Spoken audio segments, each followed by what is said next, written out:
Hi, it's Hannah with WTI. See my bench? It's actually a wagon. How cool is that? That is my favorite feature of the SANYCASA wagon. It turns into a bench with cushions. It's so cool. So this is a great wagon for families because how many times have we been pulling a wagon and we look and we're like, man, I wish I could sit in there and just take a break with my kids. Now you can. You just unzip the sides and it is a nice cushiony bench. It's really easy to store and pull up, and it's just as easy to turn it back into a wagon. You literally just push and pull on the middle little tab.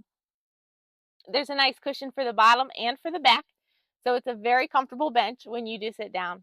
A couple other small details that I think are just really handy for it to have.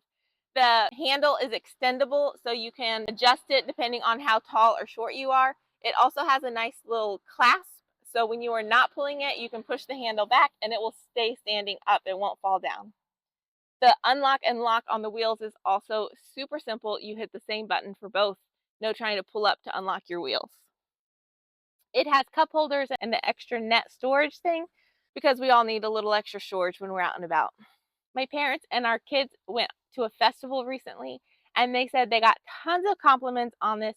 It was a really hot day, so she really liked that all of them could take breaks and take turns sitting and cooling down a little bit on that hot day. It's very sturdy. I love that I can sit on it and not feel like it's going to break and fall apart. So really, this is the perfect wagon because it transitions to help you in so many different situations. So go ahead and try it. And then on your next outing, you can take a break and sit down in this very comfortable bench. But that's just my point of view.